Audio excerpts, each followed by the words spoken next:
Hello, what's your name? My name is Alejandro Escobar. Okay, today I'm going to interview you about a highly relevant topic on today's society that, from my point of view, it's quite ignored, even Mhm. if it's really important. But tell me, what do you know about hunger in the world?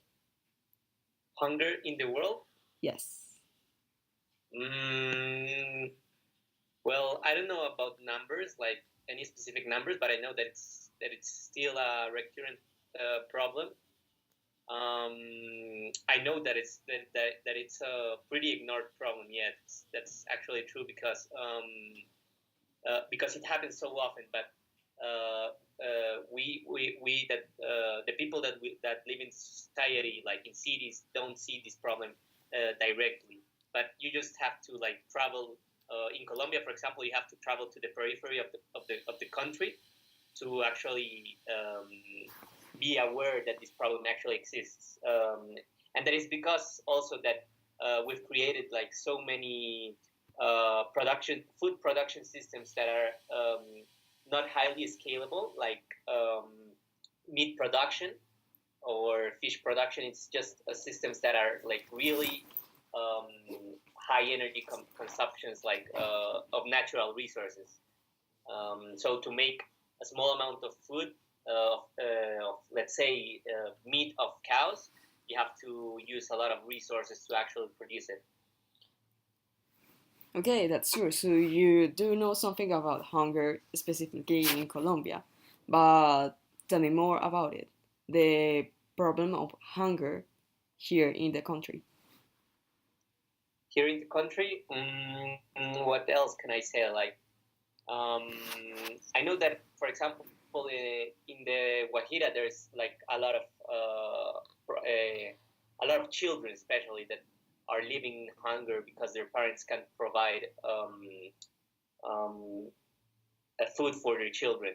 I guess that this problem happens especially in places where the government presence is still very minimal, and it happens like like I said in peripheral zones of the country where the governmental institutions and aids have a really hard time getting there. Like yeah, I don't know like any more like specific, but that's the general perspective I have about hunger here in Colombia. Okay, so I'm going to tell you. A few decades ago, some scientists said that the population rate was going to be way higher than the production of food. But now this is not true because the production of food now is able to fill more than the double of the actual population. What does this make you think?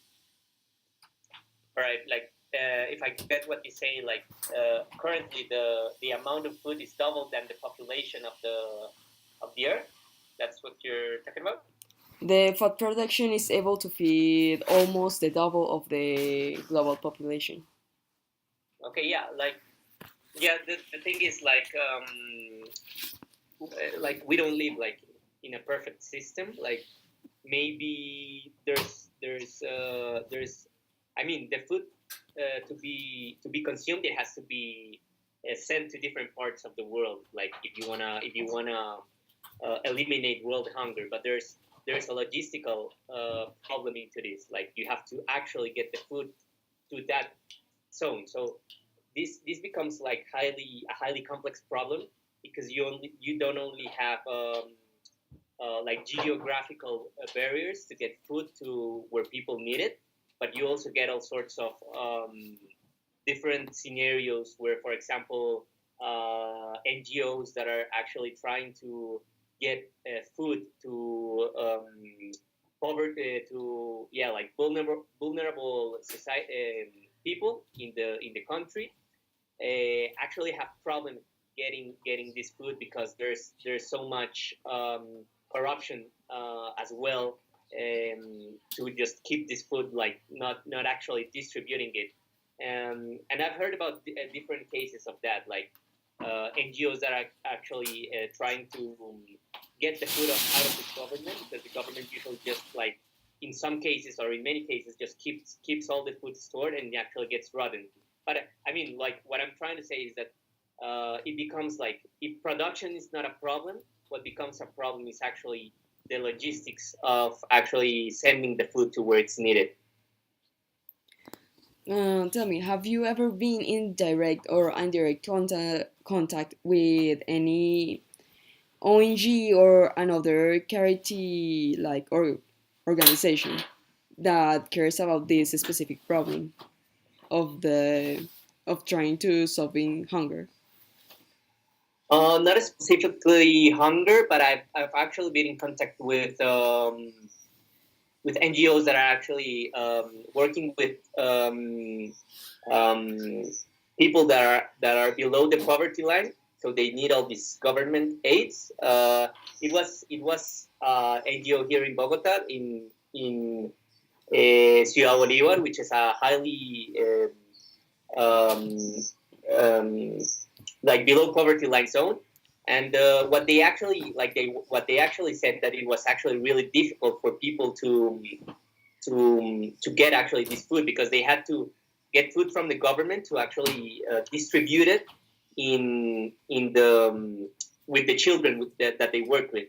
And what happened usually was that the food that they received was almost near the I don't know how you say it, like the minimal date that you can consume it without getting sick of eating that.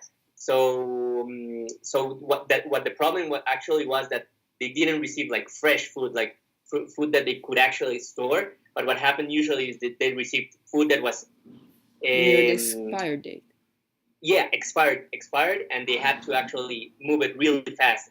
And they actually knew a lot of governmental organizations that actually work with food, but it was really hard to get into the logistics of that food. And what usually happens is that a lot of that food expired finally. So that's like the experience I had speaking with of an NGO. Thanks. That will be it. All right, awesome. Como para esto aquí.